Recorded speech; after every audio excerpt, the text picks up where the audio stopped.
Fala galerinha do xadrez, tudo beleza? Pessoal, Guiri e Nepomniachtchi estão protagonizando aí um duelo incrível para decidir quem jogará a final do Legends of Chess 2020 contra o atual campeão mundial Magnus Carlsen. Vamos dar uma olhada aqui no primeiro dia da semifinal.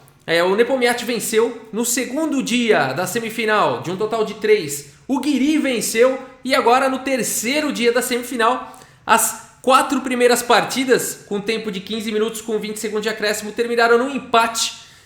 E para o desempate, temos 2 partidas de blitz, 5 minutos para cada jogador. A primeira partida terminou no empate e vamos ver a segunda partida. Aqui, se houver um novo empate, a decisão será via Armagedon, a partida que vai definir de uma vez por todas quem vai encarar aí Magnus Carlsen na final, ou algum vencedor aqui também define. Vamos dar uma olhada então. Nepomniachtchi de brancas contra o Guiri. E o Nepo abre com peão do rei E4. O Guiri responde com E5. Temos cavalo em F3, cavalo C6 e olha só. O Nepomniachtchi faz aqui a abertura escocesa com lance D4. Temos E por D4 e aqui o gambito, tô brincando, ele não vai para o gambito escocês aqui. Aliás, é muito interessante o gambito escocês com o bispo C4, mas o Nepomniachtchi não faz isso. Ele segue aqui com cavalo D4 simplesmente. Temos cavalo em F6, cavalo por C6, olha só, ao invés de proteger, o peão central vai para as trocas primeiro. E depois de B por C6, E5. Aí, imediatamente avançando esse peão, atacando o cavalo. Dama E7 foi jogado pelo Guiri, cravando o peão não pode capturar o cavalo. E agora, Dama E2, protegendo o peão e, de fato, ameaçando aí o cavalo. Temos cavalo em D5 e agora H4, olha só esse lance aqui do Nepomniachtchi. E temos aqui A5 pelo Guiri. E esses lances ainda são teóricos, ainda são lances aí conhecidos dos grandes mestres de livros de aberturas, mas não é tão comum, são aberturas mais raras aí, muito provavelmente eles guardam para jogar nessas partidas aí de 5 minutos, partida com menos tempo, joga uma coisa mais maluca. A partida seguiu com C4 atacando o cavalo e bispo em A6, então cravando o peão, senão tá caindo a dama aqui na sequência. A partida segue com cavalo D2, desenvolvendo, protegendo também o peão de C4, temos cavalo em B6, atacando o peão, e agora H5 aqui. Esse lance sim é raro, na verdade eu não encontrei esse lance, nessa posição eu encontrei algumas partidas nas bases de dados, inclusive 2 delas jogadas pelo Morozevich de brancas. Ele perdeu uma e empatou outra, mas ele não fez o lance H5 aqui do Nepomniachtchi, então acredito ser uma novidade teórica aqui que nunca tenha sido jogado H5 pelo Nepomniachtchi. A partida seguiu com dama em E6 e agora H6, esse peão aí tá desenfreado. A partida segue com G por H6 e com isso o Nepomniachtchi entregou um peão, mas conseguiu danificar a estrutura de peões na ala do rei. Temos B3, possibilitando o desenvolvimento do bispo. Grande roque, bispo em B2, bispo G7 e agora grande roque também pelo Nepomniachtchi. Que partida maluca, né? Vamos em frente. A partida seguiu com torre de H em E8, botando pressão total aqui no peão de E5, né? Ô, Rafael, vamos lá, né? Vamos contar aqui, não dá para capturar? Não dá, né? Já tem 2 defesas aqui, são 2 ataques, por isso que o Guiri trouxe um terceiro ataque e o Nepomniachtchi agora defende com F4 simplesmente. Temos F6 minando esse peão central, cavalo em E4 aqui pelo Nepo, e depois de F por E5, uma decisão, eu vou comentar esse lance aqui, F por E5, uma decisão muito interessante do Guiri, porque é claro que ele viu o cavalo C5, claro que ele entendeu que esse lance ganha uma peça, mas o Guiri recupera essa peça, é muito interessante, muito criativa a continuação do Guiri agora. E vamos ver como é que ele faz essa mágica então. Depois de F por E5, cavalo C5. Opa, as pretas vão perder uma peça. Mas a partida seguiu com dama em F5, cavalo por A6, faturando aí a peça extra. Mas agora E por F4, capturando o peão e descobrindo um ataque sobre a dama e descobrindo um ataque sobre o bispo de casas escuras. A partida seguiu com dama D3 saindo do ataque e agora bispo por B2 cheque. E depois de rei por B2, dama em E5, dando cheque. A dama cobre aqui em C3 e simplesmente rei B7. Olha que bonito! Depois de tantos lances, o Guiri vai recuperar a peça, porque o cavalo aqui está atacado e o cavalo não tem retorno. Vejam que nenhuma dessas casas estão disponíveis. E a dama também não pode capturar aqui em A5 tentando proteger o cavalo porque a dama está cravada. Muito legal, a partida seguiu com dama por E5, torre por E5 e agora torre por H6. Rafael, não dava para jogar um C5 aqui, o bispo ia ficar protegendo o cavalo? Eu acho que aqui o Nepomniachtchi vacilou, né? Poderia ter jogado isso, de qualquer forma esse cavalo não volta, né? O cavalo aqui de A6, porque agora o peão tá tirando essa casa.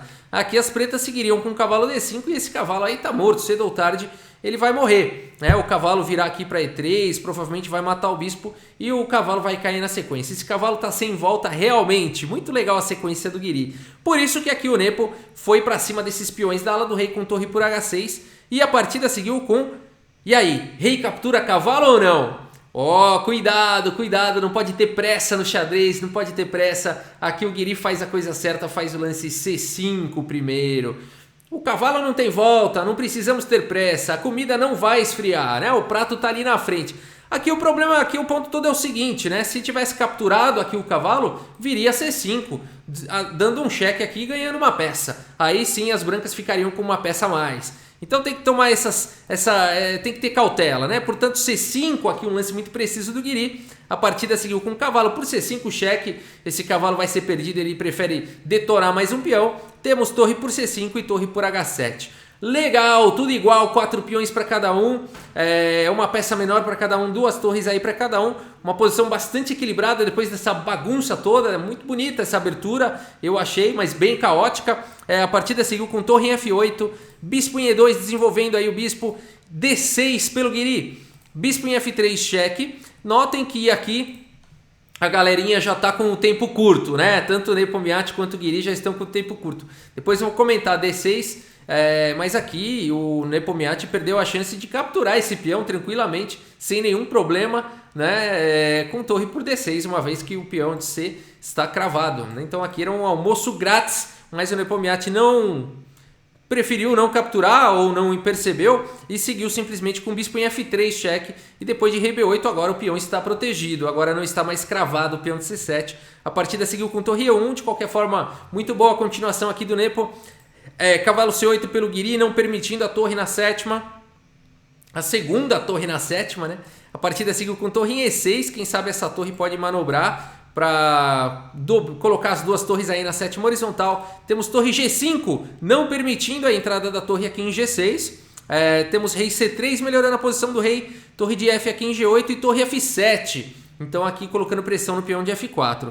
Temos torre em E5 propondo as trocas, o que ajudaria a proteger o peão de F4, mas simplesmente torre em H6 evitando as trocas, mantendo a pressão em F4 e agora ameaçando colocar as 2 torres na sétima. A partida seguiu com A4, o Guiri tenta estragar a estrutura de peões na ala da dama. Temos torre de H em H7, A por B3, torre por C7, as 2 torres na sétima, isso faz um estrago. Temos torre em E3, cheque, rei B2 e aqui o Guiri vai para a única ideia possível nessa posição. Está bem melhor para as brancas aqui com essas 2 torres na sétima, esse bispo monstruoso, possibilidade de checkmate. Não resta outra alternativa aqui ao Guiri a não ser capturar esse poderoso bispo com torre por F3, G por F3, B por A2. O Guiri vai à luta, temos rei por A2, torre G3, atacando o peão, quem sabe o Guiri consegue fazer um peão passado. Temos torre B7, cheque, rei em A8, torre B3, torre G2, cheque, rei A3, torre C2, pelo menos agora atacando o peão de C, torre B4 protegendo, torre C3, cheque, e aqui, enfim, colocando aquela questão, né? Esse lance ele dá cheque e ataca o peão de F3, e se a torre cobrir tá caindo em C4, então o Guiri vai capturar um peão. A partida seguiu com rei B2 atacando a torre, torre por F3 e agora a torre H8. A posição é complicada para o Guiri. Como vai proteger esse cavalo? Não tem como. A partida seguiu com torre F2 cheque e depois de rei C3, depois de tanto lutar, o Guiri aceitou aí a sua derrota e abandonou a partida. Aqui não dá mais, Nepomniachtchi ameaçando aí sequências de checkmate, no mínimo uma torre a mais, uma torre a mais nesse final. É uma posição vencedora, né? Notem que o rei aqui está cortado da posição, o cavalo está cravado e a torre não protege Não adianta dar mais cheque, nada disso vai resolver o problema. O cheque e o rei vem para D4, acabaram-se os cheques e o problema continua existindo, né? Só posterga o inevitável. Por isso que o Guiri aqui abandonou. E com isso o Nepomniachtchi vai para a final aí do Legends of Chess 2020. Vamos dar uma olhada no relatório aqui do chess.com. Realmente Nepomniachtchi aí 98,8% de precisão nessa partida, com uma abertura bem esdrúxula, né? Ele soube manter aí a precisão mesmo na confusão, né? O Guiri se perdeu um pouquinho mais aí na confusão, foi menos preciso, 84,7%, cometeu 2 erros, mais imprecisões, menos melhores lances, né? São 30 melhores lances aqui do Nepomniachtchi contra 19 do Guiri, né? Aqui 3 imprecisões apenas contra 5, né? E um erro contra 2. Foi mais preciso aí Nepomniachtchi, né? Mereceu a vitória. Agora, foi um match bem disputado, o Guiri tá jogando demais, eu sei que vai vir piada, foram 5 empates aí nesse match e uma derrota, né? Mas está jogando muito, né? Realmente foi por pouco ali, foi bem equilibrada essa decisão. E agora vamos ver, né? Magnus Carlsen aí contra Nepomniachtchi, o que vai acontecer. Vamos ver no tabuleiro aqui rapidamente onde é que o Guiri perdeu a mão. Mas foi ali no lance D6, aquele lance D6 aqui trouxe todos os problemas. Esse lance aqui cria buracos na posição, as casas claras, né? O bispo virou um monstro, a gente viu o quanto isso tornou o bispo um monstro. Então aqui foi um erro forte aqui do Guiri, né? Então aqui torre por D6 seria possível, mas o Nepo preferiu nem ir para isso, foi dominando as casas claras, né? Com o bispo F3, foi tentando colocar as 2 torres na 7ª. É igualmente vencedor a continuação, né?